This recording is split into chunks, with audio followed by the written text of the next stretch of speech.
কোরআনে কারিমে আল্লাহ জানিয়েছেন লিল্লাহিল ইজ্জাতু ওয়া লিরাসূলিহি ওয়া লিল মুমিনিনা ওয়ালাকিন্নাল মুনাফিকিনা লা ইয়ালামুন।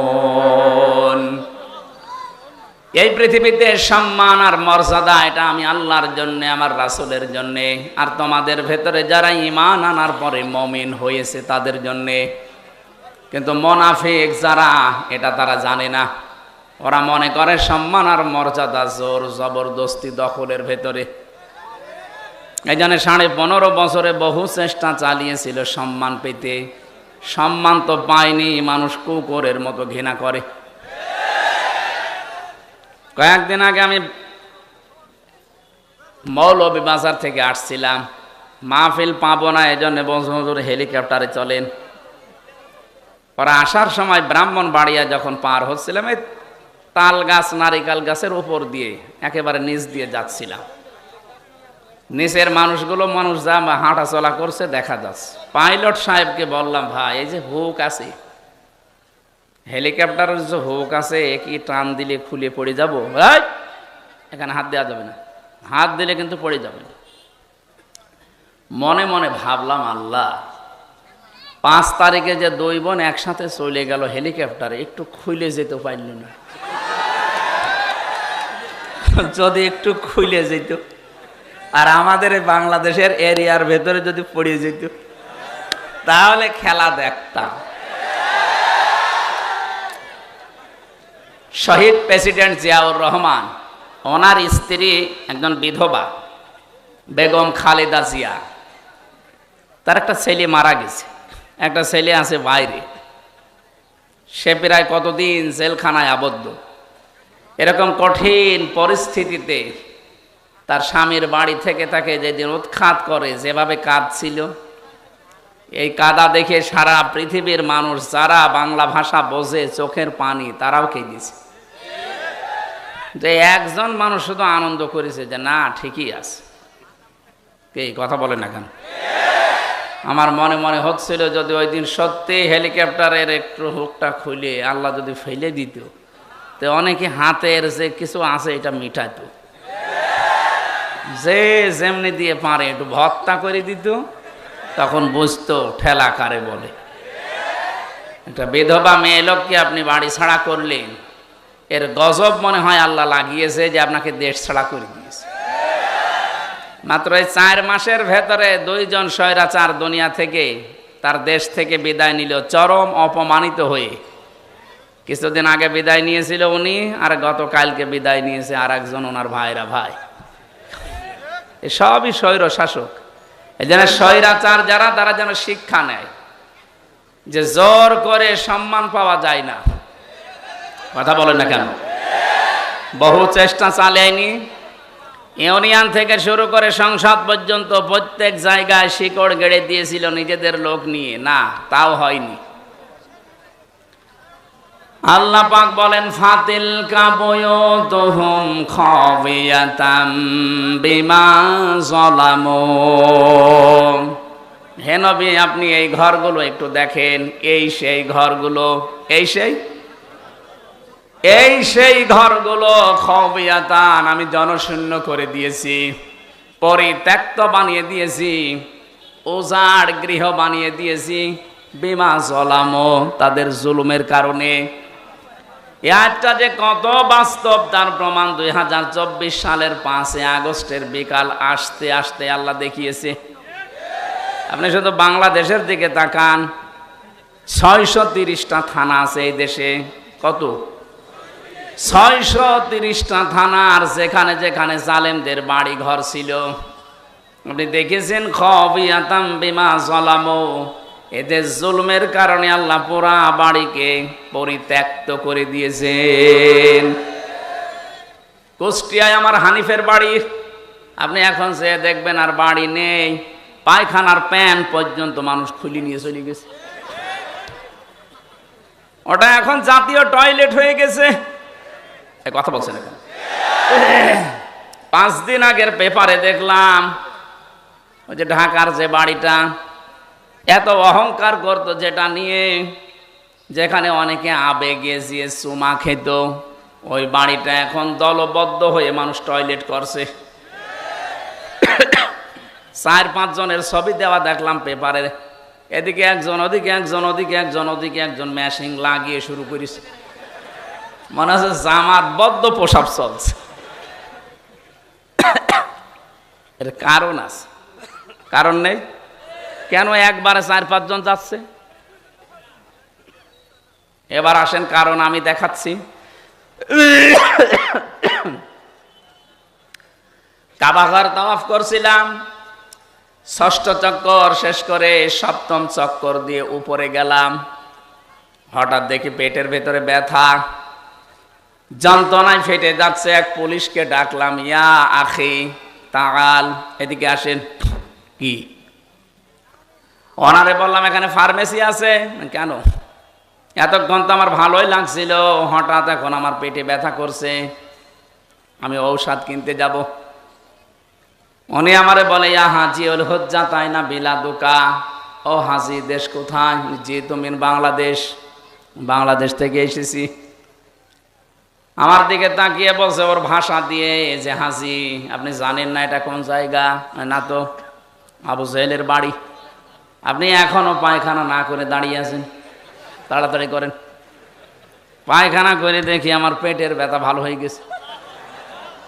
আল্লাহ যেন আমাকে হাতে ধরে জিজ্ঞাসা করতে চাচ্ছে, হামজা এত দূর থেকে আসলে 6,500 কিলোমিটার, কত?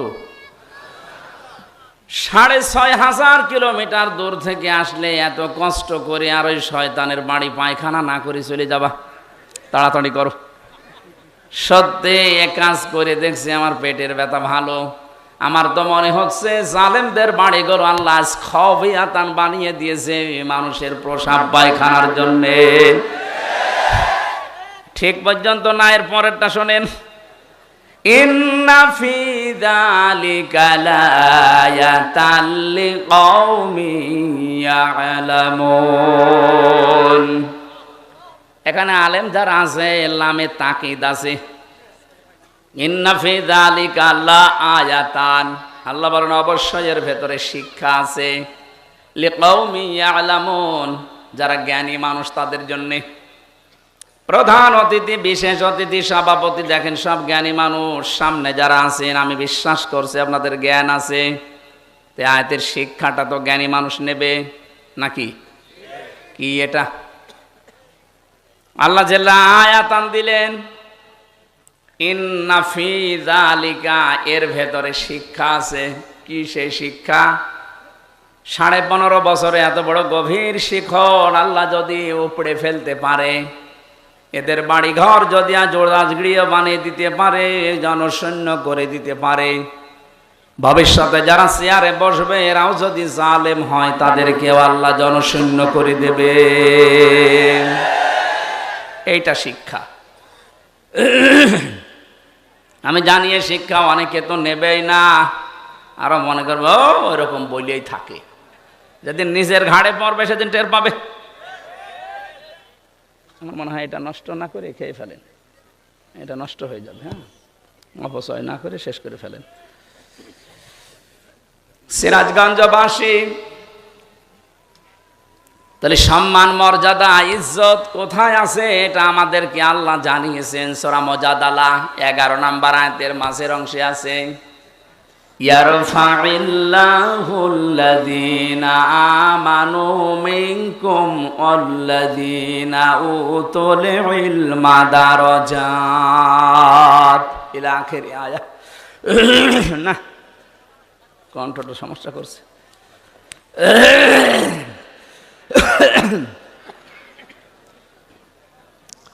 আল্লাহ পাক বলেন ইয়ারফা, এটা মজারে, বর্তমান, ভবিষ্যৎ, প্রেজেন্ট, ফিউচার।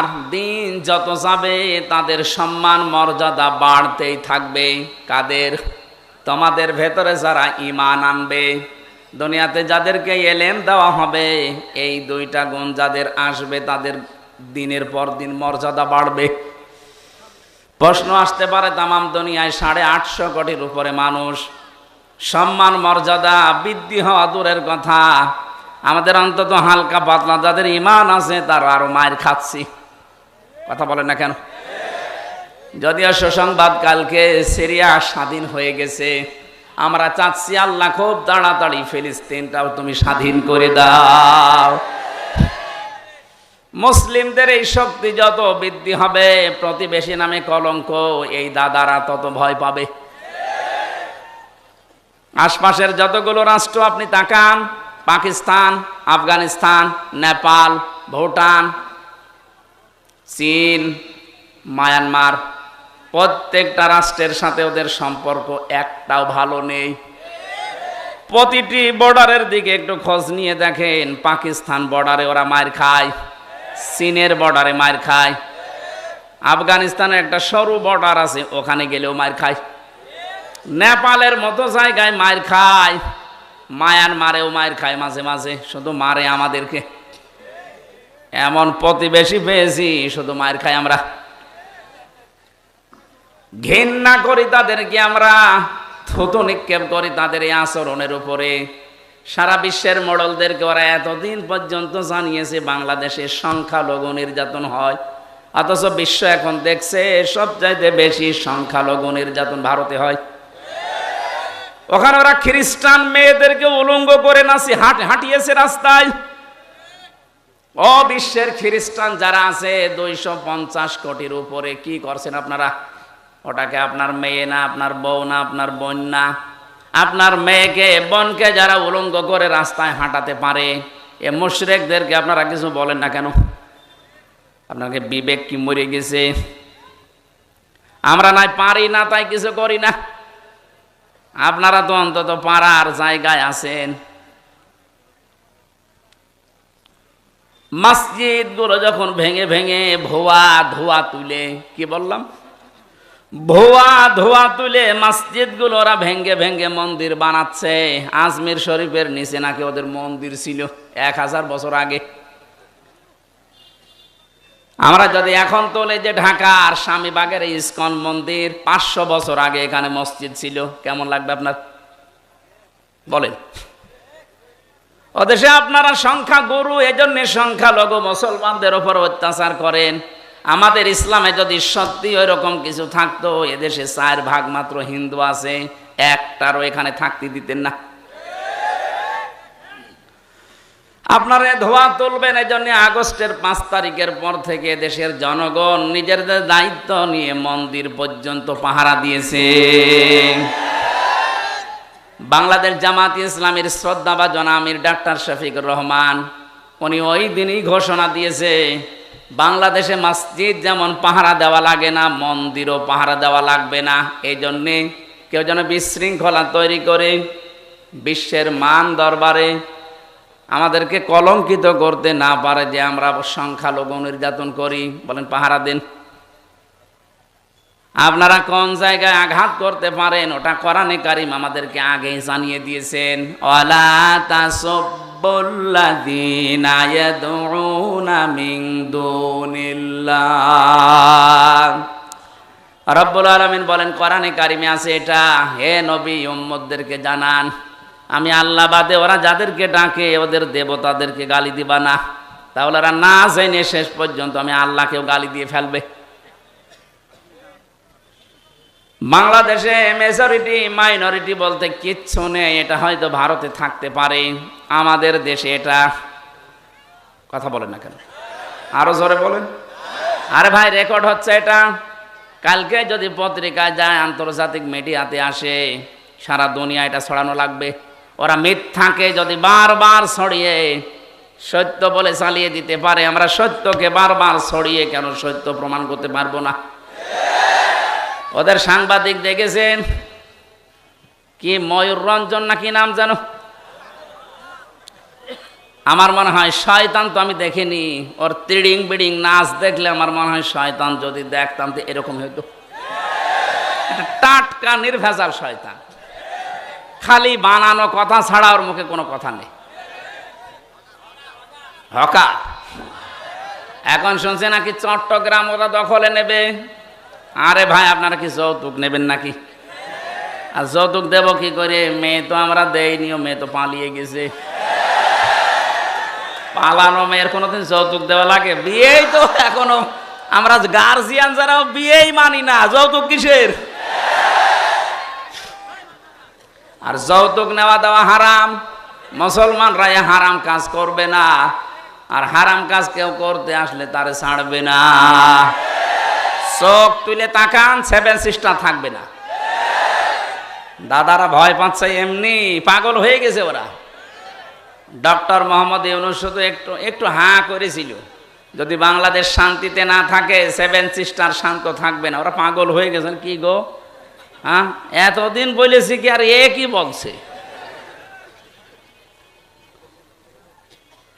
ওরা দুর্বিসন্ধি করে আমাদেরকে ভয় দেখাতে চিকিৎসা থেকে বঞ্চিত ঘোষণা দিয়েছিল। এখন এই 3 দিন দেখি কাঁদতেছে, না আপনারা আসেন, 40 ভাগ ছাড় দিলাম, যাব না। দরকার হয় পাকিস্তানে যাব, তুরস্কে যাব, চীন দেশে যাব, আমরা যাই। এ দেশে যারা দায়িত্বে আছেন, আমি ভারতে বহুবার গেছি, বহু রাজ্যে আমি ঘুরে বেড়িয়ে দেখিয়েছি। এদের যে ভয়টা, সবচাইতে বেশি ভয় মুশরিকদের ভেতরে মরণের ভয়। সূরা বাকারার ভেতরে আল্লাহ জানিয়েছেন, ওয়ালা তাজিদান্নাহুম আহরাসান নাসি আলা হায়াতি ওয়া মিনাল্লাযিনা আশরাকু। হে নবী, এই পৃথিবীতে সবচাইতে বেশি জীবনের প্রতি মায়া মহব্বত দেখতে পাবেন মুশরিকদের। কাদের? ওরা মরতে চায় না, যেভাবেই হোক বেঁচে থাকতে চায়। ইয়াওয়াদ্দু আহাদুহুম লাউ ইউআম্মারু আলফা সানা। ওদেরকে যদি বলেন তোমরা 1000 বছর বেঁচে থাকবা, ওরা বলবে আরো বাঁচতে চাই। মুশরিকরা সবচাইতে বেশি ভয় পায় মৃত্যুকে, আর আমাদের ঈমান যাদের আছে আমরা সবচাইতে বেশি ভালোবাসি মরণকে। কারণ মৃত্যু মুমিনের জন্য হাদিয়া, তওফা। এটা যত তাড়াতাড়ি আসবে, ওয়েলকাম দিয়ে ফেরেশতারা আপনাকে তার বানানো জান্নাতে ঢুকিয়ে দেবে। এটা আমি বানালাম না। সূরা নাহাল 32 নাম্বার আয়াতে আল্লাহ জানিয়েছেন, কিন্তু এটা মিলা লাগবে আবার আপনার জীবনে। আল্লাযীনা তাতাওয়াফফাহুমুল মালাইকাতু তাইয়্যিবিনা ইয়াকুলুনা সালামুন আলাইকুম উদখুলুল জান্নাতা বিমা কুনতুম তা'মালুন। বলেন আল্লাহু আকবার। আল্লাহ পাক বলেন, মরণের বিছানায় যখন মুমিন আছাড় খেয়ে পড়ে, ফেরেশতা পাঠিয়ে দেয়। 2 জন 4 জন 5 জন না, মালাইকা বহু বচন দিয়েছেন আল্লাহ। হাজার হাজার ফেরেশতা আসে তোর কাছে।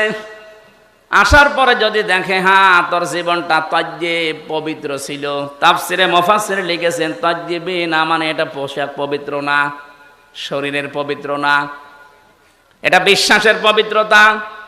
ওদের বিশ্বাসের ভেতরে শিরিক ঢোকানো, আর আমরা যা করি আমাদের বিশ্বাসের ভেতরে ঈমান ঢোকানো। কথা বলেন না কেন? যাদের বিশ্বাসে শিরিক আছে পাল্টাবেন। আপনার বিশ্বাস যদি পবিত্রতা অর্জন করতে পারে, যখন এই বিছানায় মরণে আষাঢ় খেয়ে পড়বেন, ফেরেশতারা বলবে উদখুলুল জান্নাহ, প্রবেশ করেন। শুধু প্রবেশ করবেন না, সালাম শান্তির সাথে করেন। বিমা কুনতুম তা'মালুন, দুনিয়ায় যা করতেন সেইটার কারণে। ও বাংলার মুসলমানেরা, আমরা আহ্বান জানাবো যারা দায়িত্বে আছেন, খুব তাড়াতাড়ি পররাষ্ট্রনীতির কিছু নিয়ম নীতি আছে। প্রতিবেশী নামে কলঙ্ক, দাদাদের সাথে সব ব্যবসা বাণিজ্য সব কূটনৈতিক সম্পর্ক ছিন্ন করে দেন, কোনো দরকার নেই। এগুলো আপনি পাকিস্তানের সাথে আবার ফিরে যান, চীনের সাথে বাড়ান, তুরস্কর সাথে বাড়ান। মুসলিম দেশ এখনো 57টা আছে, গতকালকে আর একটা হয়েছে 58টা। এতগুলো দেশের সাথে সম্পর্ক থাকলে এরা এমনিতেই চিন্তায় মরে যাবে। আজকে দেখেন না সকালবেলা সুর নরম হয়ে গেছে। বলছে আমরা যে সরকার আসে এখন দায়িত্বে, এই উপদেষ্টা মণ্ডলের যারা দায়িত্বে আছে এদের সাথে শক্তভাবে মিলে কাজ করতে চায়। কেন? এতদিন তো বলতেন এরা অবৈধ, ঠেলায় পড়িস। এই কথা বলে না কেন? ঠেলায় পড়লেও বাঘেও ধান খায়, ও ধান খাবে এবার। মর্যাদা যদি সত্যি আমরা ফিরে পেতে চাই, দিন যত যাবে বাড়তেই থাকবে, আপনার ইমানটাকে শিরিক মুক্ত করবেন। তাজ্জিবিনা মানে শিরিক মুক্ত ইমান। 2 নম্বরে ওয়াল্লাযিনা উতুল ইলমা দারাজাত, যাদেরকে আল্লাহ ইলম দিয়েছে তাদের মর্যাদা আল্লাহ বাড়াবে। প্রশ্ন আসতে পারে, দুনিয়ায় কত মানুষের তো ইলম ছিল, মর্যাদা বাড়ে নাই। হ্যাঁ ঠিক আছে, আমি নাম নিয়ে বলছি, মাওলানা ফরিদউদ্দিন মাসুদ, মাওলানা রুহুল আমিন, এরা আলেম না? কথা বলে না কেন? এরা আলেম ছিল, এদেরও মর্যাদা মানুষ দিত, কিন্তু দেখেন শুধু পাল্টিয়ে গেছে। সময়টা একটু পাল্টানোর কারণে সারা বাংলাদেশে যেখানে যাবেন এই 2 জনের নাম বলেন, আলেম নামে মানুষ জালেম বলে ঘৃণা করবে। এই ঘৃণাটা তৈরি করে দিল কে? কে? আল্লামা সাইদি রহমতুল্লাহ আলাইহি, উনিও তো আলেম ছিলেন। উনি দুনিয়ায় নেই, তারপরও সারা পৃথিবীতে তার নামে দোয়া হচ্ছে। আর এমন আলেম, ওনারা গেছে বাইতুল মোকাররমে জোর করে ইমামতি করার জন্য, জনগণ জুতা দিয়ে পিটিয়েছে। পরের দিন স্ট্যাটাস দিয়েছে যে জুতা মেরেছিল কিন্তু আমার গায়ে লাগেনি। আপনি আর কত অপমান হবেন? এই যে দারাজাত বহু বচন দিয়েছেন আল্লাহ, কেন জানেন? কারণ দিন যত যাবে, জ্ঞানের উপরে যারা আমল করে তাদের মর্যাদা আল্লাহ তত বাড়াবে। যারা যতটুকু জ্ঞান পেয়ে আমল করেছে, আপনি তাকান, তাদের মর্যাদা আল্লাহ বাড়িয়ে দিয়েছে। আল্লামা জনায়েদ বাবুনগরী রহমতুল্লাহ আলাইহি, তার নাম শুনলে মানুষ এখন দোয়া করে। আল্লামা শাহ আহমেদ শফি রহমতুল্লাহ আলাইহি, তার নাম শুনলে মানুষ দোয়া করে। আর এরা জীবিত থাকতে দোয়া তো দূরের কথা, জুতা খায়। এজন্য জ্ঞান অনুযায়ী আপনাকে কাজ করা লাগবে। জ্ঞানের বাইরে যদি কাজ করেন, হ্যাঁ হয়তো ভয়ে অথবা বিভিন্ন স্বার্থের কারণে মানুষ আপনাকে সম্মান দেবে, কিন্তু দিন যত যাবে আপনাকে আল্লাহ পচাবে। কথা বলেন না কেন? পৃথিবীতে সবচাইতে বেশি জ্ঞানের উপরে আমল করেছিল, কাজ করেছিল কারা? নবীরা। কারা? এবার নবীদের দিকে তাকান, সূরা ইয়াসিন 30 নম্বর আয়াত। ইয়া হাসরাতান আলাল ইবাদ মা ইয়াতিহিম মির রাসূলিন ইল্লা কানু বিহি ইস্তাহজিউন। আমার বান্দাদের জন্য আমার আফসোস, আমার আক্ষেপ হয়, এমন কোন নবী রাসূল দুনিয়ায় পাঠালাম না যার সাথে সমসাময়িক ব্যক্তিরা, সমসাময়িক শাসকরা জুলুম, অত্যাচার, নির্যাতন, ঠাট্টা, বিদ্রূপ, উপহাস করে নাই। এ কথা বলছে কে? আরো জোরে বলেন। নবীদের চরিত্র খারাপ ছিল? মানুষকে কষ্ট দিত? কেন তাদের উপর অত্যাচার? একটাই কারণ, আমি প্রত্যেকটা নবীর জীবনে অন্তত যতগুলো কোরআনে পেয়েছি, পড়ে দেখেছি, প্রতিটি নবীর জীবনে একই অবস্থা, কারণ তারা জ্ঞানের উপরে আমল করত। কথা বলে না কেন? জ্ঞানের উপরে আমল করতে গিয়ে অনেকের নাম পর্যন্ত তারা হারিয়ে ফেলেছে। হযরতে মুসা আলাইহিস সালাম, ইহুদিরা তার নামটা পর্যন্ত পরিবর্তন করে দিয়েছে জোসেফ। এখন তামাম দুনিয়ায় যারা ইহুদি আছে, এ মুসা নবীকে আর মুসা বলে না, বলে জোসেফ। কি বলে? খ্রিস্টানরা হযরতে ঈসার নাম পাল্টিয়ে দিয়েছে যিশু। 250 কোটির উপরে খ্রিস্টান তামাম দুনিয়ার 257টা রাষ্ট্রে কম বেশি আছে। আপনি যেখানেই যাবেন দেখবেন ঈসা নবীকে ওরা ডাকে, কিন্তু ঈসা আলাইহিস সালাম বলে না, ঈসা ইবনে মারিয়ামও বলে না, বলে যে যিশু। কি বলে? বলেন। আমাদের জাতির পিতা হযরতে ইব্রাহিম আলাইহিস সালামের নাম তারা পাল্টিয়ে দিয়েছে আব্রাহাম।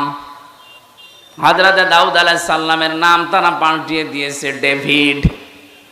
মুসলিম বিজ্ঞানী ছিল আল ক্যামি, তার নাম পরিবর্তন হয়ে গেছে কেমিস্ট্রি।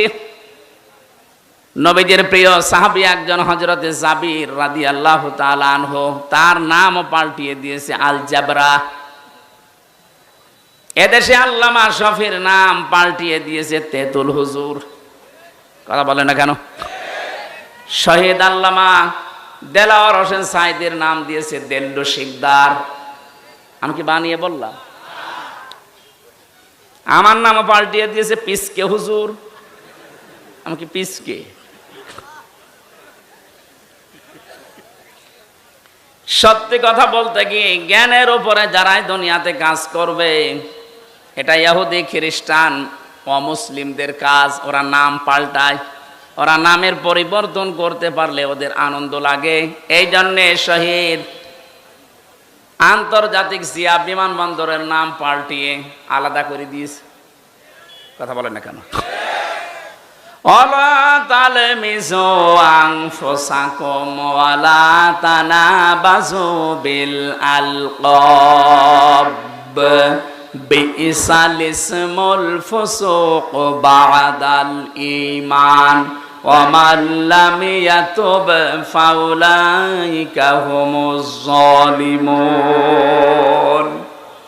আল্লাহ বলেন নাম পাল্টাবা না। আজ যারা নাম পাল্টানোর হিরিক 15 বছর তৈরি করেছিলেন, কি হয়েছে? সে নাম তো আবার সব পাল্টিয়ে যাচ্ছে। কথা বলেন না কেন? টয়লেট থেকে শুরু করে সংসদ পর্যন্ত প্রতিটি জায়গায় নাম পাল্টাতে পাল্টাতে আর পারে নাই। সেটা পায়খানা টয়লেটের নামও দিয়েছে বঙ্গবন্ধু টয়লেট। আর কোথায় দেবেন? জাতে মাতাল হলো কিন্তু তালে ঠিক ছিল। জিয়ার নাম মুছে দিয়েছে ঠিক, এমন একজনের নাম দিয়েছে যেটা মুসলমানদের আবেগের জায়গা, যেন এটা পাল্টাতে না পারে। আপনি এখান থেকে মুছে দিয়ে কি করবেন? আমি আরাফাতের ময়দানে ছিলাম, ওখানে জিয়াউর রহমান লক্ষ লক্ষ গাছ লাগিয়েছে, নিম গাছ। ওটাকে এখন আর ওই দেশের মানুষ নিম গাছ বলে না, বলে জিয়া গাছ। হয়তো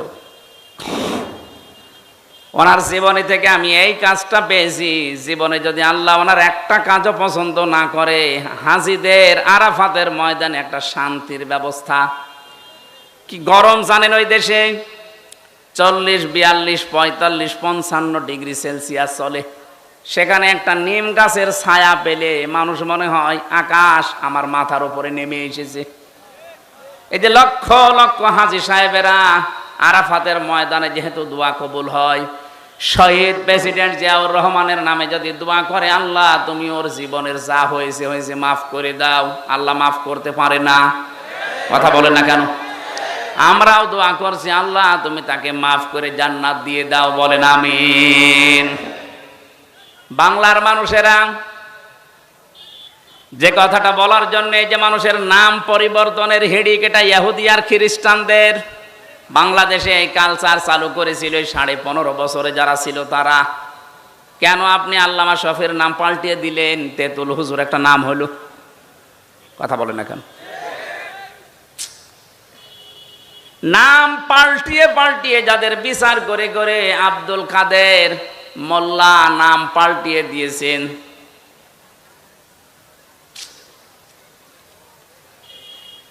যেই ময়দানে দাঁড়িয়ে বিচার করেছিলেন ওই ময়দান আবার রেডি হয়ে গেছে। এতদিন যাদের বিচার করেছেন সোনা সাক্ষীর উপরে, এখন আপনার গণহত্যার জন্য বিচার হবে দেখা সাক্ষীতে। পৃথিবীতে যারা গণহত্যার সাথে জড়িত, আমি তাদের জীবনী পড়ে দেখেছি। এত ঘৃণিত করে আল্লাহ দুনিয়ায় তাদেরকে রেখেছে। হিটলার, চেঙ্গিস খান, এ কথা বলছেন না কেন? ওরা যদি গণহত্যার সাথে জড়িত হওয়ার কারণে ওদের আল্লাহ ঘৃণিত করে দেয়, নিন্দিত করে দেয়, এখন কি কেউ হিটলার ছেলের নাম রাখে? Genghis Khan? বলেন বলেন। আপনি যা করেছেন, আপনার নাম সুন্দর হতে পারে, যোগের আবর্তনে, কালের আবর্তনে দেখবেন সময় একদিন আসবে আপনার নামটাই গণহত্যার কারণে চেঙ্গিস খানের মতো, হিটলারের মতো ঘৃণিত হয়ে যাবে। যাদেরকে আপনি করেছিলেন তাদের নাম তো ঘৃণিত হয়নি, এখন তাদের নাম শুনলে মানুষ রহমতুল্লাহ আলাই পড়ে। 50 বছর পার হোক, আমরা যেহেতু এখানে আর 100 বছর পরে কেউ থাকবো না, নতুন প্রজন্ম এই জমিন চাষ করবে। দেখবেন ওই জামানায় মানুষ এটাকে গালি হিসাবে ব্যবহার করবে, চেঙ্গিস খানের মতো। কথা বলেন না কেন? কারণ যারা জুলুম করে সবচাইতে বেশি আল্লাহ পাক তাদের দিকে তাকিয়ে থাকেন। অলা তাহসাবান্নাল্লাযীনা তাহসাবান্নাল্লাহা গাফিলান আম্মা ইয়ামালুজ জালিমুন। সূরা ইব্রাহিম 13 নম্বর পারা 19 নম্বর 12 নম্বর লাইনের 42 নম্বর আয়াতের প্রথম অংশে আছে আল্লাহ পাক বলেন, হে নবী আপনি কি মনে করেন যে জালেমদের কোনো খোঁজ আমি রাখি না? সবচাইতে বেশি খোঁজ খবর রাখি আমি জালেমদের। কাদের? এজন্য যারা জুলুম করেছিলেন এ জামানায়, বিশেষ করে 15.5 বছরের জুলুম মানুষ ভুলতে পারে না। আমি তো পারি না, কারণ আমি নিজে শিকার। কথা বলেন না কেন? 3টা বছর আমি কিচ্ছু জানি না এই বিষয়ে, কেন আমাকে এই জুলুমের শিকার করলেন। সবাই মাফ করে দিলেও আমার মামলার আয়ু থেকে শুরু করে একেবারে টপ টু বটন যারা জড়িত, একটাকেও আমার ক্ষমা নেই। ক্ষমা করতে পারি, আমি যা করেছিলাম ওই কাজ আপনাকে করা লাগবে। 3 বছর ফাঁসির কন্ডেম ছেলে থাকবেন, আর 30 থেকে 32 লাখ টাকা আমার বাবার কাছ থেকে নিয়েছেন, ফেরত দেওয়া লাগবে। সেদিন মামলার আয়ু কল দিয়ে বলছে, হুজুর মাফ করে দিয়েন। মাফ করে দিয়েছি, টাকা ফেরত দেন। টাকা ফেরত দেবেন না, মাফ চাবেন মানে? শুধু আমি হামজা না, এরকম হাজার লক্ষ হামজা ভিকটিম আছে, যার কাছে যারা অপরাধ করেছেন তার কাছে যে আগে ওই টাকা ফেরত দেবেন, ক্ষতিপূরণ দিয়ে বলবেন আস্তাগফিরুল্লাহ। কথা বলেন না কেন? এখানে বহু মানুষ আমরা এমন আছি, এই 15.5 বছরে যে জায়গায় ওঠার দরকার আমি ওই পর্যন্ত উঠতে পারিনি। এই কথা বলেন না কেন? আমার ব্যবসা বাণিজ্য করতে দেননি, মিথ্যা মামলা দিয়ে মিথ্যা সাক্ষী দিয়ে আমারে ঘরে থাকতে দেননি। 15টা বছর অনেকে এমনও আছে যারা গাছতলায়, বাঁশতলায়, পানের বরজে, ধানের খেতে, ভুট্টা খেতে কাটিয়েছে। এত কষ্টের সাথে যারা জড়িত, আর আপনি এখন আস্তাগফিরুল্লাহ পড়বেন আল্লাহ মাফ করে দেবে, ইয়ার কি নাকি?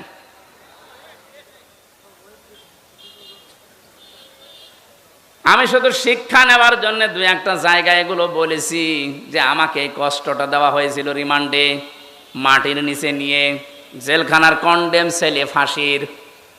অনেক শয়তান এখন শুনছে, বলছে জেল খেটেছে তাই কি এ কথা বলা লাগবে? শয়তান তোমারে যদি 10 দিন টাঙিয়ে রাখতো তখন বুঝতে। কত অসহায় থাকে ওখানে মানুষ জানেন আপনি? কি করেছেন ইসলামের জন্য, আপনার কি অবদান আছে বলেন তো দেখি। কেউ 8 বছর, কেউ 10 বছর, কেউ 14 বছর পড়ে আছে দুনিয়ায়, কেউ জানে না কি কষ্ট স্বীকার করেছে। এক একটা মানুষ, একটা দিন যায় মনে হচ্ছে 2 বছরের সমান। কেউ নেই আপনার আশপাশে, 24 ঘন্টা এতটুকু জায়গায় তালা মারা বসে থাকবেন, কতটুকু সময় পারবেন বলেন? ফখরুল ভাইয়ের কথা শুনছিলাম, উনি আমার খন্ডেম ছেলে, আমার ছেলে ছিল। আচ্ছা হামজা তোমার সাথে কি করেছে আমি জানি না, আমার পায়ের ভেতর দিয়ে হাত দিয়েছে। সামনে যে লোহার ব্যারিকেড দেওয়া ছিল ছোট ছোট, ওর সাথে হাত লাগিয়ে তালা লাগিয়ে দিয়েছে। আরে ভাই 2-5 মিনিট পরে খুলে দে না। বছরের পর বছর 1.5-2 মিনিট সময় দিত টয়লেট করার জন্য। সকালে কয়েকটা পচা ছোলা দিয়েছে, তো পচা, পারলে খান, না পারলে ফেলে দেন। দুপুরে 1 মুঠ ভাত দিয়েছে, তা মনে হচ্ছে মাখিয়ে দিয়েছে। কয়দিন আপনি পারবেন, কয় সপ্তাহ পারবেন? 8 বছর, 10 বছর, 14 বছরের লোক পেয়েছি আমি। এত বড় বড় নখ হয়ে গেছে, ওরা দেওয়ালের সাথে খুশিয়ে খুশিয়ে এভাবে লিখে রেখেছে ভাঙা ভাঙা অক্ষরে যে ভাই যদি কেউ বাইরে যেতে পারেন এই নাম্বারটা একটু জানাবেন যে আমি বেঁচে আছি। এখনো পর্যন্ত অনেকে জালেমের সাফাই গায়ের বলে কি হয়েছে যে ওনার পালানো লাগলো, কি হয়েছে? আপনার সাথে তো হয়নি, আপনি টের পাবেন না। এই লোকটাকে জিজ্ঞাসা করেন। যাদের সাথে হয়েছে তারা যদি বলে যে আমি মাফ করে দিলাম, আমার কোনো দায় নেই, কিন্তু আমারটা হবে না, আমার টাকা ফেরত দেওয়া লাগবে। আর আমার মতো 3 বছর ফাঁসির কন্ডেম ছেলে বিনা কারণে পড়ে থাকা লাগবে, তাও যোগাযোগ বিচ্ছিন্ন হয়ে। এমনি দুঃখে বলছি না, আমার ছোট মেয়েটা আজ পর্যন্ত আমার কাছে আসে না, ও আমার চেনেও না। কি করেছিলাম আমি? তার আমি 7 মাস রেখে গেছি, এখন তার বয়স 4.5 বছর। ও মনে করে এরকম হামজার মতো বহু হুজুর আমাদের বাড়িতে দেখা করতে আসে, এ মনে হয় ওইরকমই একটা হুজুর। যেদিন আমি জেল থেকে বাড়িতে আসলাম, নিচে এসে আমার বলছে, হুজুর চলেন আমাদের বাড়িতে চলেন। আমি যে ওর বাবা, ও জানে না, মনে করছে আর একটা হুজুর।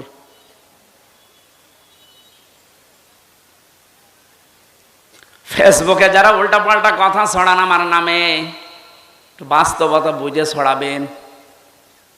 কি ঝড় গেছে আমার এই ছোট জীবনের ওপর, আপনি টের পাচ্ছেন। হ্যাঁ, আমি আল্লাহর জন্য সব সহ্য করেছি, মাফও করে দিয়েছি, কিন্তু আমার টাকার বিষয়টা আমি মাফ করব না। টাকা আমার ফেরত দেওয়া লাগবে, কারণ এটা আমার নিজের টাকা না, আমার বাবার টাকা।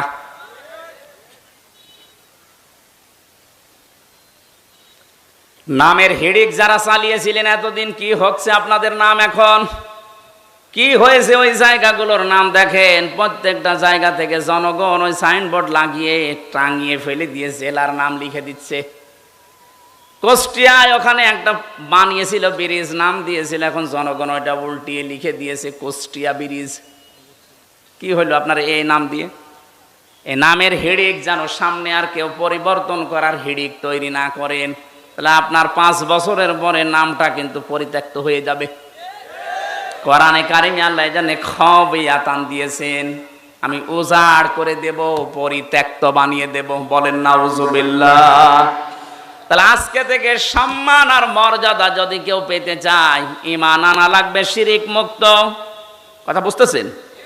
ঈমান আনা লাগবে শিরিক মুক্ত। প্রশ্ন আসতে পারে, আমাদের শিরিক মুক্ত হইতো ঈমান না। আমাদের এরকম ঈমান আবু জাহেলের ছিল। কি আমি বানিয়ে বলছি? এই যে আলেম বসে আছে মাদ্রাসার মুহতামিম, সূরা আনকাবুতের ভেতরে আছে, ওয়ালা ইন সাআলতাহুম মান খালাকাস সামাওয়াতি ওয়াল আরদা লা ইয়াকুলুন্নাল্লাহ ফাআন্না তুফাকুন। রব্বুল আলামিন বলেন, হে নবী, ওদেরকে যদি জিজ্ঞাসা করেন আকাশ আর জমিন, চন্দ্র সূর্য কে বানিয়েছে, লা ইয়াকুলুন্নাল্লাহ, লামে তাকিদ নুনে সাকিলা, গ্যারান্টি দিয়ে বলবে আল্লাহ বানিয়েছে। এগুলো কে বানিয়েছে? ওরা গ্যারান্টি দিয়ে বলবে আবু জেহেল যে আল্লাহ বানিয়েছে। ও কাবা শরীফের সভাপতি ছিল, আপনি তো সিরাজগঞ্জ মসজিদের সভাপতি। সিরাজগঞ্জ গোল চত্বরের মসজিদের সভাপতি হয়ে আপনি বগল বাজাচ্ছেন যে আমি জান্নাতে যাব না, যাবে কে? আপনি যদি এরকম ঈমান নিয়ে জান্নাতের আশা করে বসে থাকেন, তে আবু জেহেল কি দোষ করেছিল? ও তো সিরাজগঞ্জের মসজিদের সভাপতি না, ও ছিল কোন মসজিদের? কাবার। এমনকি যেদিন বদরের ময়দানে যাবে, ওই দিন কাবার গিলাফ ধরে কেঁদে কেঁদে বলছিল, কাবার মালিক তুমি আসো, আমি জানি আমি মুহাম্মদের বিরুদ্ধে অস্ত্র নিয়ে যাচ্ছি বদরের ময়দানে, সত্যের পক্ষে যে আছে তাকে তুমি বিজয় দিয়ে দিও। ওর দোয়াও ছাতা কবুল হয়ে গেছে, কারণ ও তো সত্যের পক্ষে ছিল না। সত্যের পক্ষে যিনি ছিলেন আল্লাহ তাকে বিজয় দিয়েছে। কথা বলেন ঠিক কিনা? এই জন্য আমার মূল কথা এই, আমরা যদি সত্যি ঈমান আনতে পারি, ঈমানটা শিরিক মুক্ত হওয়া লাগবে। শিরিক আমি এক কথায় বলছি, আল্লাহ যেটা পারে ওইটা অন্য কেউ পারে, এই কথা বিশ্বাস করার নাম শিরিক। আর শিরিক যে করে সে মুশরিক। বুঝেছেন কিনা বলেন? না বললে আমি আবার রিপিট করব। আল্লাহ যেটা পারে ওইটা অন্য কেউ পারে, বিশ্বাস করার নাম শিরিক। শিরিক যে করে সে মুশরিক। কথা বলেন। আলা লাহুল খালকু ওয়াল আমরু তাবারাকাল্লাহু রাব্বুল আলামিন। আল্লাহ পাক বলেন, সৃষ্টি যার, হুকুম চলবে তার। এটা আমি বানালাম। সূরা আরাফের ভেতরে আছে 54 নম্বর আয়াত। আল্লাহ পাক বলেন, সৃষ্টি যার, হুকুম চলবে তার। যেহেতু এই জমিন বানিয়েছে আল্লাহ, এখানে হুকুম চলার কথা কার? সুতরাং এই জমিন আল্লাহর, এখানে যারা আল্লাহর আইন বাদ দিয়ে অন্য আইন দাঁড় করাতে চান তারা শিরিক করছেন।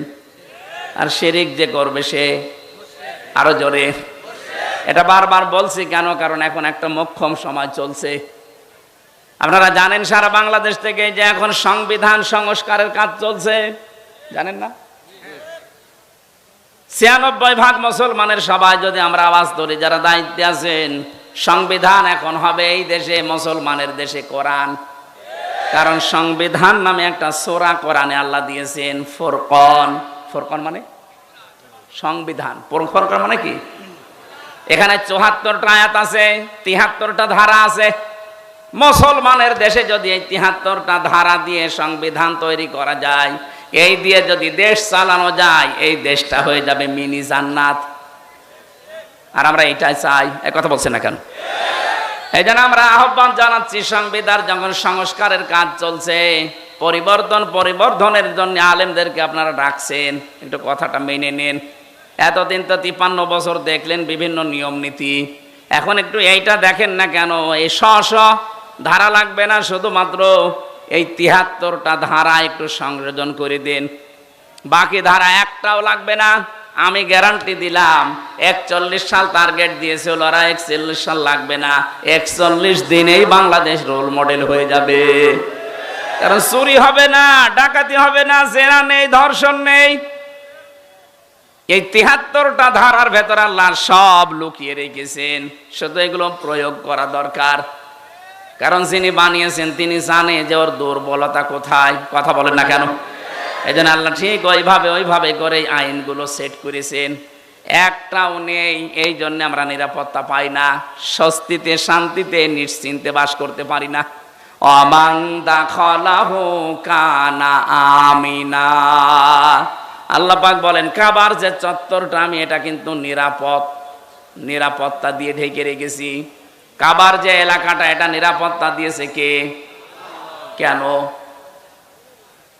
কারণ এই জায়গায় আল্লাহর বিধান চলে, এখানে কোনো শিরিক নেই। আপনি কাবার এলাকার ভেতরে শিরিক পাবেন না।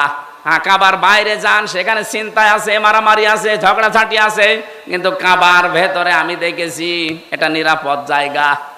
আল্লাহ কোরআনে কারিমে সূরা আলে ইমরানের 93 নম্বর আয়াতে জানিয়েছেন, ওয়ামান দাখালাহু কানা আমিনা। এখন আমার প্রশ্ন, বাংলাদেশ কি কাবা শরীফ? ঘুমাচ্ছেন? বলেন বাংলাদেশ কি কাবা শরীফ? কত দূরে এটা? 650 কিলোমিটার দূরে কাবা থেকে। তাহলে এই 56,000 বর্গ মাইলকে যদি কাবার মতো নিরাপদ বানাতে চান, স্বস্তি শান্তি নিরাপত্তা দিয়ে ঢেকে রাখতে চান, অবশ্যই এখানে কিছু একটা করা লাগবে। কি সেটা? সূরা আনআম 82 নম্বর আয়াত, 7 নম্বর পারা, 17 নম্বর পৃষ্ঠার 1ম নাম্বার লাইনে আল্লাহ দিয়েছেন, আল্লাযীনা আমানু ওয়া লাম ইয়ালবিসু ঈমানাহুম বিযুলমিন উলাইকা লাহুমুল আমনু ওয়া হুম মুহতাদুন। আল্লাহ পাক বলেন, যারা ঈমান আনবে আর ঈমানের সাথে জুলুমকে মিশ্রণ করবে না। এখানে জুলুম মানে শিরিক। জুলুম মানে কি? যারা জুলুমকে মিশ্রণ করবে না ঈমানের সাথে, উলাইকা লাহুমুল আমনু। আল্লাহ যেন এভাবে দেখাচ্ছেন, উলাইকা লাহুমুল আমনু, এই মানুষগুলো শান্তির হকদার। সুতরাং আল্লাহ শান্তি দেওয়ার মালিক, স্বস্তি দেওয়ার মালিক, নিরাপত্তা দেওয়ার মালিক। রব্বুল আলামিন সূরা কুরাইশ নাজিল করে গ্যারান্টি দিয়েছিলেন কুরাইশদেরকে, লিলাফি কুরাইশিন ইলাফিহিম রিহলাতাশ শিতাই ওয়াস সাইফ ফালিয়াবুদু রাব্ব হাযাল বাইত আল্লাযী আত'আমাহুম মিন জু' ওয়া আমানাহুম মিন খাউফ। বলেন আল্লাহু আকবার। যদি এই ঘরের মালিকের ইবাদত করতে পারো, ক্ষুধা লাগলে খাবারের ব্যবস্থা আল্লাহ তোমাদের করে দেবে। আর যদি ভয় পাও, ভয়ের সময় নিরাপত্তা দেবে, স্বস্তি শান্তি ফিরিয়ে দেবে। আমাদের 56,000 বর্গ মাইল সত্যি যদি আমরা এখন নিরাপত্তা দিতে চাই, যেভাবে প্রতিবেশীরা আধা জল খেয়ে লেগেছে, নিরাপত্তা দিতে হলে, ষড়যন্ত্র থেকে বাঁচাতে হলে জাতিকে শিরিক থেকে বাঁচাতে হবে, তাছাড়া সম্ভব না। আর আমরা চাই এই জন্যে এদেশ যেন শিরিক মুক্ত হয়। বহু চেষ্টা আমরা বিভিন্ন কায়দায় চালাচ্ছি, কিন্তু জাতি এত অজ্ঞ, বিশেষ করে মেয়েরা। আবার শোনেন, আল্লাহ যেটা পারে ওটা অন্য কেউ পারে বিশ্বাস করার নাম শিরিক। শিরিক যারা করে তারা সন্তান দিতে পারে কে? অন্য কেউ পারে। বিশ্বাস যারা করেন তারা কিন্তু শিরিক করছেন। আমি একটা উদাহরণ দিলাম না, আইন দিতে পারে আল্লাহ। আল্লাহর আইন বাদ দিয়া যারা অন্য আইন এখানে জারি করার চেষ্টায় আছেন, আপনি নামাজ পড়লে, রোজা রাখলে, হজ করলে, যাকাত দিলেও আপনি মুশরিক। আশা করছি আপনি বুঝেছেন। এরপরও যদি কেউ না বোঝার ভান করে থাকেন, আপনাকে কোরআন শরীফ দিয়ে হবে না, বুখারী শরীফ দিয়ে হবে না, আপনার বাকারি শরীফ লাগবে। আল্লাহ আপনাকে বোঝার তৌফিক দিন, বলেন আমিন। এজন্য ঈমান আনার পাশাপাশি জ্ঞান অনুযায়ী যদি আমরা আমল করতে পারি, দিন যত যাবে সৃষ্টি জগতের সামনে আমাদের মর্যাদা সম্মান আল্লাহ বাড়াতেই থাকবে। আল্লাহ যেন আমাদেরকে এটা দেখান, বলেন আমিন। কোরআনে কারীমের সূরা মুতাফফিফিন, এখান থেকে মাত্র ৩-৪টা আয়াত আমরা তেলাওয়াত করেছি তাফসীর আকারে। আপনারা সেই মাগরিব থেকে বসে আছেন তো, আমি দেখতে পাচ্ছি অনেকে ওঠাউঠি করছে। এটা পেশাব পায়খানার ব্যাপার আছে, আবার অনেকের বিড়ির নেশা আছে। বিড়ি খাওয়ার যাদের নেশা আছে এই মানুষগুলো তো উঠবে, এদেরকে আপনি ওয়াজ করে ঠেকাতে পারবেন না। সুতরাং যাদের পেশাব পায়খানা, বিড়ি খাওয়ার খুব নেশা লেগেছে, আপনি খেয়ে আবার চলে আসবেন। একেবারে চলে যেন না, খেয়ে আবার চলে আসবেন। আসবেন তো ইনশাআল্লাহ। আমরা কোরআনে কারীমের সূরা মুতাফফিফিন, এই খুব ভালো করে শুনবেন, এটা একটা আমাদের সামাজিক জীবনের কাজ। আল্লাহ পাক বলেন মুতাফফিফিন মানে কি? যারা নেওয়ার সময় বেশি করে নেয় আর দেওয়ার সময় ওজনে কম দেয়, এ মানুষগুলোর ধ্বংস কামনা করেছে আল্লাহ নিজে, বলেন নাউজুবিল্লাহ। আজ আমাদের পরিবার, সমাজ আর রাষ্ট্র এই ওজন কম বেশি এইটার কারণে ধ্বংস হয়ে যাচ্ছে। আমি যেমন বিশ্ববিদ্যালয়ে দেখেছি অনেক স্যার যারা আছে, যারা ডক্টর, বিভিন্ন ভার্সিটি থেকে যারা ডক্টরেট করে আসে, আল আজহার থেকে, মদিনা থেকে, বিশ্বের বিভিন্ন জায়গা থেকে তারা জ্ঞান আহরণ করে আমাদেরকে যারা শিক্ষা দেয়, তারা কিন্তু নেওয়ার সময় বিভিন্ন জায়গা থেকে ভালোই নিয়েছিল, কিন্তু দেওয়ার সময় আর সঠিকভাবে দিতে চায় না। তখন বলে প্রাইভেট পড়া লাগবে, কোচিং করা লাগবে, বা উনি অন্য বিশ্ববিদ্যালয় প্রাইভেটে যে ক্লাস করায়। আমি শুধু ভার্সিটির স্যারদের উদাহরণ দিলাম এই জন্যে, এটা প্রাইমারি থেকে শুরু করে একেবারে কলেজ পর্যন্ত সব জায়গায়, হাফিজি মাদ্রাসা থেকে একেবারে দাওরা মাদ্রাসা পর্যন্ত, 1 থেকে কামেল পর্যন্ত প্রত্যেকটা জায়গার জন্য বলছি, শিক্ষক যারা আছেন, নেওয়ার সময় যারা বেশি বেশি জ্ঞান অর্জন করেন, দেওয়ার সময় যারা সঠিকভাবে দিতে চান না ছাত্রদেরকে, তখন আবার প্রাইভেট পড়া লাগবে, কোচিং করা লাগবে, আপনি কিন্তু ধ্বংস হয়ে যাবেন। এক কথা বলছেন। আল্লাহ সূরার শুরুতে এইটাই জানিয়েছেন, ওয়াইলুল লিল মুতাফফিফিন আল্লাযীনা ইযা তালু আলান নাসি ইস্তাওফুন। ধ্বংস হয়ে যাক ওই মানুষগুলো যারা নেওয়ার সময় বেশি নেয়, দেওয়ার সময় কম দেয়। আর সারাটা জীবন আমরা এই লাইনে আছি, নেওয়ার সময় কিন্তু এলেম, নেওয়ার সময় জ্ঞান বিভিন্ন জায়গা থেকে যেভাবে হোক সংগ্রহ করি, কিন্তু ওইটা যখন বিলোপন করার সময় হয়, ডেলিভারি দেওয়ার সময় হয়, এটা তখন আর সঠিকভাবে আমরা দিতে চাই না, বিভিন্ন ক্রস কারণ দেখিয়ে আমাদেরকে আল্লাহ ধ্বংস করে দেবেন। অনেকেই মনে করি যে এটা শুধু দোকানদারদের জন্য, তারা ওজনে কম বেশি করে না, এটা সবার জন্য প্রযোজ্য। হযরতে শুআয়ব আলাইহিস সালামের জামানায় তার জাতিকে আল্লাহ যে 2টা কারণে ধ্বংস করেছিলেন, তার 1 নম্বরে তারা ওজনে কম বেশি করত। আজ উম্মতি মুহাম্মদি আমরা দাবি করে হাজারো মানুষ এখানে আছি যারা খাদ্যে ভেজাল দেয়, খাদ্যের ভেতরে বিভিন্ন বিষ মিশিয়ে দেয়। এই কথা বলেন না কেন? এই যে ফরমালিন যারা দেন, এইটা খেয়ে যদি কোনো মানুষ অসুস্থ হয়, তার বিভিন্ন শরীরের অর্গানগুলো নষ্ট হয়ে যায়, লোকটা যদি মৃত্যুর কোলে ঢলে পড়ে। আপনি তো ফলের ভেতরে, সবজির ভেতরে, খাদ্যের ভেতরে ফরমালিন দিয়েছিলেন, বিষ দিয়েছিলেন, ঔষধ দিয়েছিলেন, কিন্তু কিয়ামতে আপনি যখন উঠবেন তখন মানুষ হত্যাকারীর তালিকায় উঠবেন। আমি তো আয়াত পড়ার পরে দেখতে পাই বাংলাদেশে বহু মানুষ হত্যাকারীর তালিকায় কিয়ামতে উঠবে। কথা বলেন ঠিক কিনা? এজন্য খুব সাবধান এই জায়গায়, কোনো খাদ্যে ভেজাল দেবেন না। খাদ্যের কৃত্রিম এই যে বিভিন্ন মানুষ টাকা পয়সার জন্য এগুলো সংকট তৈরি করেন, আপনি যে কত বড় অপরাধী আল্লাহর কাছে পেয়ে যায়। কারণ পৃথিবীতে সবচাইতে বেশি আদর আর মহাব্বত করে বানিয়েছিলাম আমার বান্দাকে। এই বান্দা বান্দিদেরকে যারা জিনিস থাকার পরও কষ্ট দেয়, ওদেরকে আমি আল্লাহ ঘৃণা করি। বলেন নাউজুবিল্লাহ। বাংলাদেশে এটা মাঝে মাঝে আমরা দেখি, সম্পদ থাকার পরও, খাদ্য থাকার পরও কৃত্রিম সংকট তৈরি করে করে মানুষকে কষ্টে ফেলে দেয়। যেই ধনীগুলো এগুলো করছেন, ইয়ামহাকুল্লাহুর রিবা ওয়া ইউরবিস সাদাকাত, হারাম কোন জিনিসে আল্লাহ বরকত দেয়নি, বরকত আল্লাহ দিয়েছে হালালে। এজন্য হারাম ইনকাম যারা করেছেন, আপনি তাকান তাদের দিকে। এত কোটি কোটি টাকার মালিক হয়েছিল, কেউ বেগম পাড়া, কেউ সাহেব পাড়া বানিয়েছে, কিন্তু কি হলো তাদের টাকা?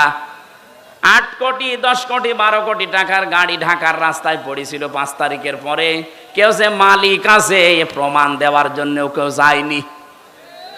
জেলখানায় পৌঁছতেছে এখন বাংলার সর্বশ্রেষ্ঠ ধনী চিনি দরবেশ। কি হয়েছে তার টাকা? বৈধ অবৈধ নেই, 7টা ব্যাংক থেকে 36,000 কোটি টাকা ও চুরি করেছে। 36,000 কোটি। শেয়ার মার্কেট লুট করেছে, ব্যাংকগুলো দেউলিয়া বানিয়ে দিয়েছে। এক দরবেশেই এমন একটা ভয় ধরেছিল, মানুষ ওপর থেকে বিশ্বাস করতো না, না এত বড় দরবেশে কাজ করতে পারে। এই জন্য ও দাড়ি কেটে নম হয়ে গেছে। আদালতে একজন জিজ্ঞাসা করেছিলেন, আফারমান দাড়ি কাটলেন নবীর সুন্নত? ও বলে হুঙ্কার দিয়ে বলেছে, বেশি চিল্লাবেন না, দাড়ি রাখা সুন্নত আর জান বাঁচানো ফরজ। আমি দাড়ি কেটেছি সুন্নত, জান বাঁচাতে চেষ্টা করেছিলাম কিন্তু পারলাম না, নৌকা আমারে ধরিয়ে দিয়েছে। নৌকায় করে পালাচ্ছিল না। আমি শুধু হাসির জন্য বলি নাই, ওনার জীবন থেকে কিছু শিক্ষা নেন। বাংলার শ্রেষ্ঠ ধনীর তালিকায় ওনার নাম সালমান এফ রহমান দরবেশ বাবা। এখন শুয়ে আছে মাটির বিছানায়। হারামে আল্লাহ আপনাকে আরাম দেয়নি।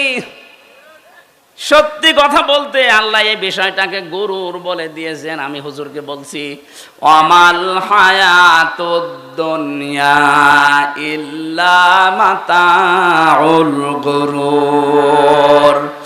ও বাংলার মানুষেরা, দুনিয়ার জীবন কিন্তু গুরুর। গুরুর মানে ধোঁকা। আপনি কি মনে করেন যে আপনার ছেলে মেয়ে আপনাকে খুব ভালোবাসে? কে বলিস আপনাকে? আপনার বউ আপনাকে খুব ভালোবাসে। আজকে বাড়িতে যদি একটু মরার ভান করে বলেন যে আপনার স্বামী তো মারা গেছে, যে খাটের ওপরে আপনি থাকেন, এই খাটের নিচে তাকে আমরা মাটি দেব, আল্লাহর কসম এ দেশের কোনো বউ রাজি হবে না। ওই জিনিস রেখে আমি জিন ভূতের কামড় খাবো? দেখেছেন কি ভালোবাসা আপনার জন্য?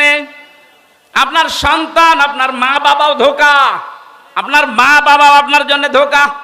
অনেকে মা বাবার মুখে হাসি ফোটাতে, ছেলে মেয়ের মুখে হাসি ফোটাতে, স্ত্রীকে সুখে রাখতে হালাল হারাম দেখে না। বাবা শাহজালাল, সব হালাল। কি হবে জানেন আপনি? আমি বাস্তব বলছি। 200 বছর পর মাত্র কত বলেন বলেন, মাত্র 200 বছর পরে যদি আজকের এই প্রধান অতিথি উনি যদি এই গ্রামে ঘুরে আসে 200 বছর পর, তখন তো এখানে আর আমরা একজনও থাকবো না। কি 200 বছর পরে ওনাকে আল্লাহ যদি আবার বাঁচিয়ে বলে যা দুনিয়া দেখে আয়, উনি এসে যদি এই সিরাজগঞ্জের এই বেলকুচিতে ওনার বাড়িতে এসে বলে 2 তলা বিল্ডিং আমার, ওই সময় যারা এখানে বসবাস করবে ওনার ঘাড়ে ধাক্কা দিয়ে বের করে দেবে। কে আপনি? আমি কি বেশি বলছি? আপনি ফিরে এসে দেখেন, শুধুমাত্র আপনাকে পরিচয় দিতে গেলেই মারবে, বলবে আপনার থাকার জায়গা নেই, এই জন্য এরকম ভণ্ডামি করছেন। গ্রামে মসজিদ আছে, ওখানে বারান্দায় রাতটা থাকেন, সকালে ফোটেন, এইটা বলবে আপনার নিজের পরবর্তী প্রজন্ম। আরে ভাই, আমার 3 পুরুষের পরে আমি আর চিনি না। আমার বাবা রিয়াজউদ্দিন, তার বাবা জাহান আলী, তার বাবা নমাজউদ্দিন, এরপরে আমি আর চিনি না। সত্যি কথা বলছি, আমি চিনি না। কারণ এর পরে যে কারা আছে, ওকে হিন্দু না মুসলমান তাও জানি না। খুব বেশি হলেও না 100 বছর হবে। আমার বাবার বাবার বাবা 3 পুরুষ, এরপরে আমি আর চিনি না। এখন ওই নমাজ আলী সর্দারের যিনি ছিল বাবা, কে আমি তো জানি না। উনি যদি এখন এসে কুষ্টিয়ায় বলে যে এই ভিটা আমার, এই বাড়ি আমি বানিয়েছিলাম, এই জমি জায়গা আমার করা, ওর দাঁত খুলে ফেলবো না। ভণ্ডামি করা জায়গা পান না। কে আপনি? যদি বলে আমি নমাজ আলীর বাবা, নমাজ আলী তো চিনি না।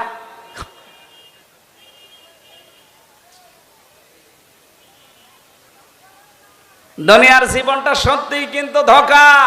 এই জন্য হারাম অবৈধ ইনকামের পথে যারা পা বাড়িয়েছেন আপনি থামেন, নয়তো কিন্তু এইটাই আপনার কাল হয়ে দাঁড়াবে।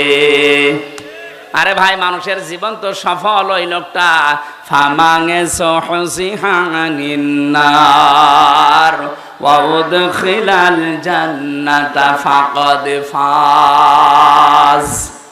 আল্লাহ পাক বলেন ওই লোকটার জীবন সফল, সাকসেস, যাকে আমি আল্লাহ আস্তে করে জাহান্নামের কাজগুলো ছেড়ে দেওয়ার তৌফিক দেই আর আস্তে আস্তে জান্নাতের কাজের দিকে এগিয়ে দেই। এটা এক অর্থ।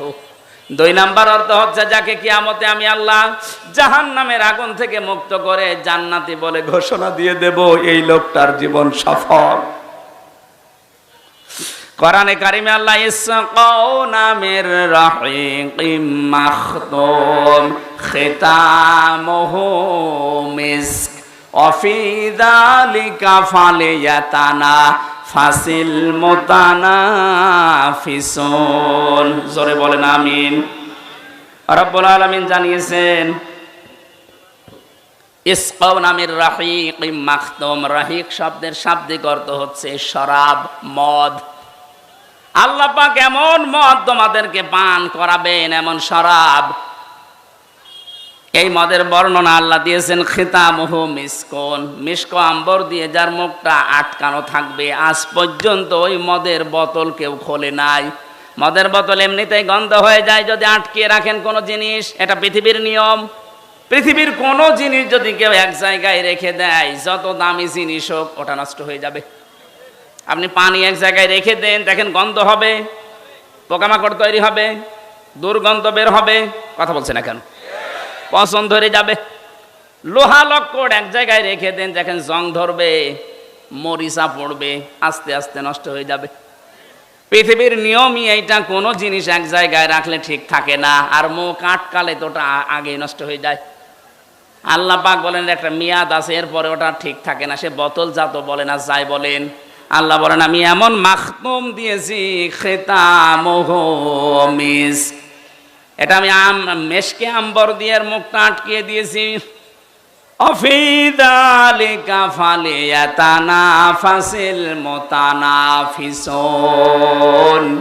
এই মদ যারা খাবে, দিন যত যাবে তাদের চেহারা পাল্টাতে থাকবে, তারা মাতাল হবে না, কোনোদিন হুঁশহারা হবে না।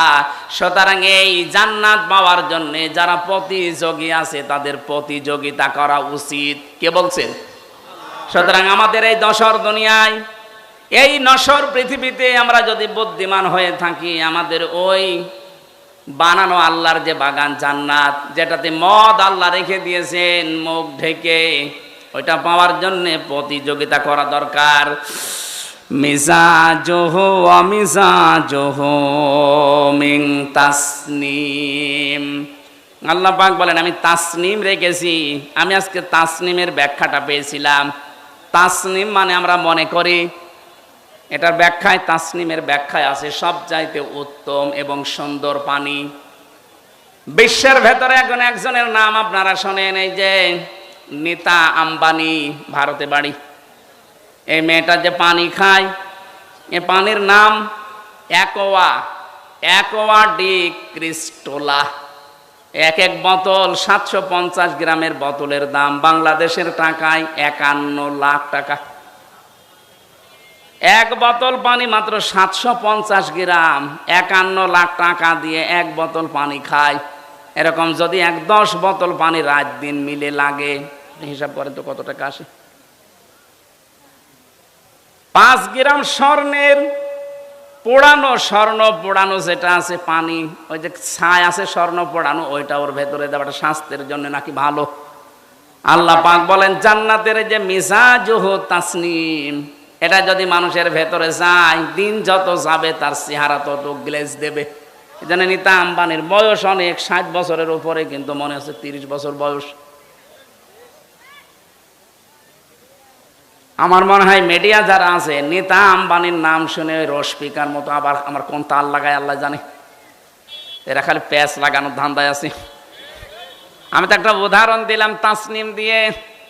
এত উত্তম পানি আল্লাহ আমাদের জন্য ব্যবস্থা করে রেখেছেন। আইনাই ইয়াশরাবু বিহাল মুকাররাবুন,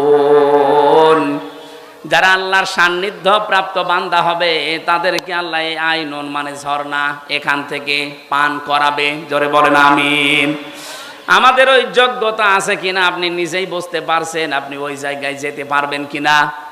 এই জন্য হাওয়া হারাম অবৈধ, নেওয়ার সময় বেশি বেশি নেওয়া, দেওয়ার সময় কম কম দেওয়া, এই সমস্ত কাজ কারবার ছেড়ে দেওয়া লাগবে।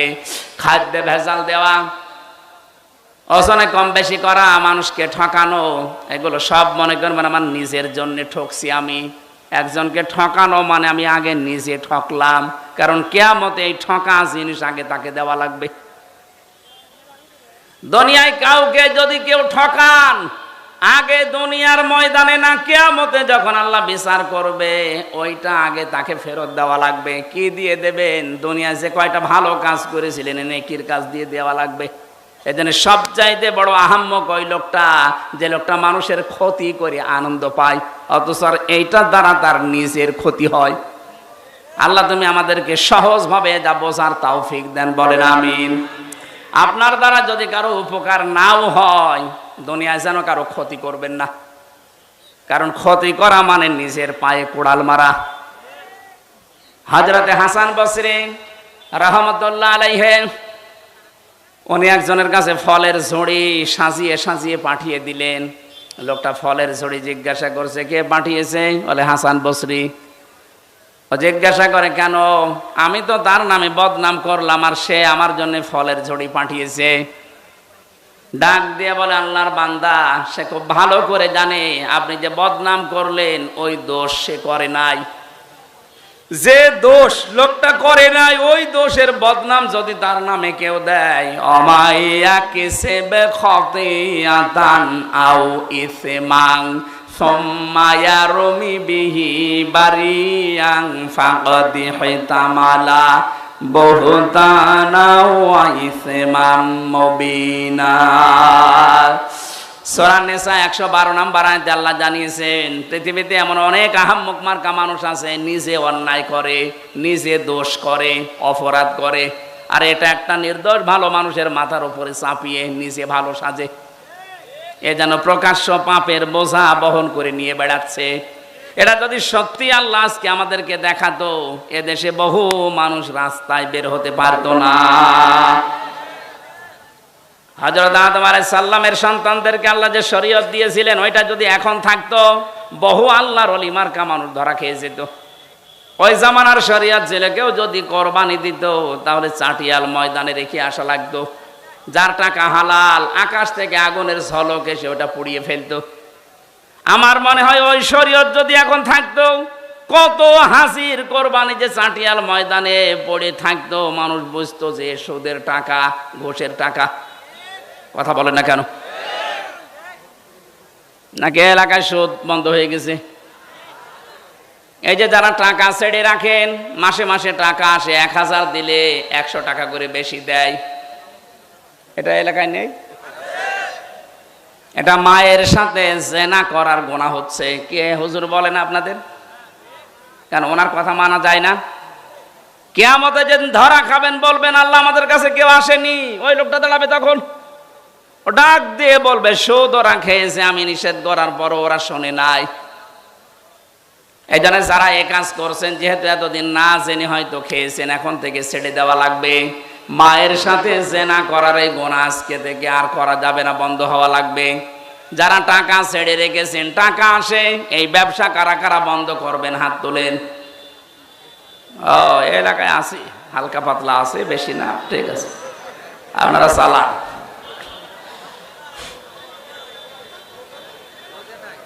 আমাদের যেখানে দৌড়ানোর কথা, প্রতিযোগিতার কথা আল্লাহ জানিয়েছেন, ওই প্রতিযোগিতায় লিপ্ত হওয়া আমাদের এখন সময়ের দাবি।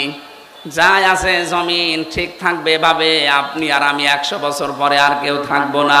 সুতরাং যেটা আল্লাহ বানিয়েছেন ওই জমিনের দিকে আপনি দৌড়াবেন, তার নাম বাগান, জান্নাত।